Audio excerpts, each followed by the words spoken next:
Yes Paparao గారు.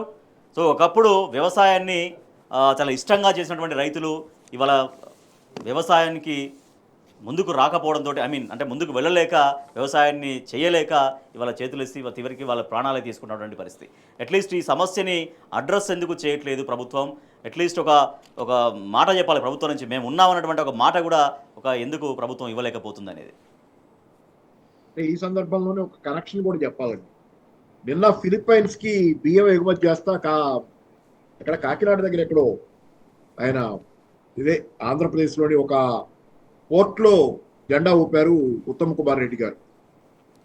ఈ బియ్యం ఉత్పత్తి కథ ఒకటి ఉంది. ఫిలిప్పైన్స్ కి బియ్యం ఉత్పత్తి చేయడానికి సంబంధించి 2024 జూన్లో అనుకుంటూ జరిగిన హైదరాబాద్ లో జరిగిన ఇంటర్నేషనల్ రైస్ కాన్ఫరెన్స్ లో అప్పుడు ఫిలిప్పైన్స్ ప్రతినిధులు వచ్చి ఆ రోజు చర్చలు జరిగినాయి, ప్రిలిమినరీ చర్చలు. ఆ తర్వాత ఫలించి బియ్యం ఎగుమతికి ఓకే అయింది. అవును. కానీ దానికి ముందు అనేక సంవత్సరాలుగా బియ్యం కొంటల ఫిలిప్పైన్స్ గవర్నమెంట్ భారతదేశం నుంచి బియ్యం కొంటల చాలా సంవత్సరాల ముందు నుంచి. ఎందుకంటే నాణ్యమైన బియ్యం లేదు భారతదేశం నుంచి అని చెప్పి ఆపేసింది కొంటాం అనేక సంవత్సరాలు. ఆపేసిన తర్వాత మళ్ళీ 2024 ఫిలిప్పైన్స్ ప్రభుత్వం తాలూకు ప్రతినిధులు ఇంటర్నేషనల్ రైస్ కాన్ఫరెన్స్ కి హైదరాబాద్ వచ్చినప్పుడు అప్పుడు మొట్టమొదటిసారిగా మళ్ళీ దీనికి సంబంధించి చర్చలు జరిగి ఓకే అయింది. మరి నాణ్యమైన బియ్యాన్ని తెలంగాణలో పండిస్తున్నారు. 200 రకాల బియ్యం ఈ రోజు తెలంగాణలో పండుతున్నాయి. దానిలో నాణ్యమైన బియ్యం తెలంగాణలోనే పండటం, భారతదేశంలో ఎక్కడా దొరకే ఆ రోజు సరైన నాణ్యత ఉన్న బియ్యం దొరకలేదని చెప్పి ఫిలిప్పైన్స్ ప్రభుత్వం వెనక్కిపోయి అనేక సంవత్సరాలు కొనలా. కానీ ఈ రోజు కొంటాన్ని మళ్ళీ మొదలైంది. జెండా ఊపి ఉత్తమ్ కుమార్ రెడ్డి గారు చేశారు. ఈ ఘనత ఎవరిది? బియ్యం ఈరోజు ఇంత బ్రహ్మాండమైన నాణ్యమైనటువంటి బియ్యాన్ని విస్తృత స్థాయిలో అంటే రికార్డు స్థాయిలో పండించింది తెలంగాణలో కేసీఆర్ గవర్నమెంట్ తాలూకు. ఆయన తీసుకున్న చొరవలు, రైతు బంధు, రైతు బీమా, లేకపోతే రైతాంగానికి ఉచిత విద్యుత్, ఇలా రైతాంగం కోసం ఆర్నిసలు కేసీఆర్ గారు చేసినటువంటి శ్రమ, ఆయన రైతాంగం చుట్టూ వెళ్ళినటువంటి రక్షణ కవచం, దానివల్ల కేసీఆర్ గారు ప్రభుత్వం సాధించిన విజయం ఈ రోజు బియ్యం ఉత్పత్తి. ఈ రోజు దాన్ని జెండా ఊపి కేవలం జెండా ఊపి దాన్ని సొంతం చేసుకున్నటువంటిది ఉత్తమ్ కుమార్ రెడ్డి గారు, లేకపోతే కాంగ్రెస్ ప్రభుత్వం. అంటే ఘనత అత్త సొమ్ము అల్లుడి దానం లాగా, దానమేం కాదు కానీ ఇక్కడ అమ్ముతున్నారు నిజమే, కానీ ఘనత ఎవరిది?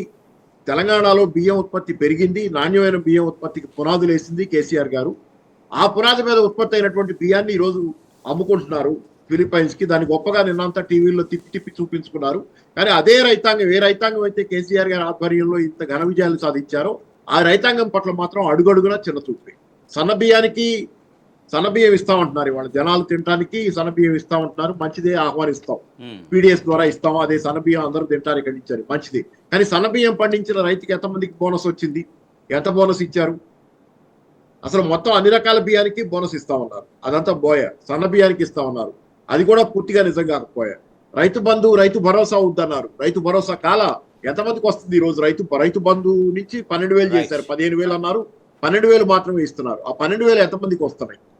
ఎన్నిసార్లు వస్తున్నాయి? ఇట్లా ప్రతి విషయంలో రైతాంగానికి ఈ రోజు అన్యాయం జరుగుతుంది. రైతుల ఆత్మహత్యలు ఈ రోజు కనీవిని ఎరుగని స్థాయిలో తెలంగాణలో పునరావృతం అవుతుంది. కాబట్టి తెలంగాణ ఈ రోజు ఏంటంటే మళ్ళీ రైతుల పాలిటీ అసనిపాతంగా వ్యవసాయం అనేది తెలంగాణలో మారుతున్నటువంటి పరిస్థితి.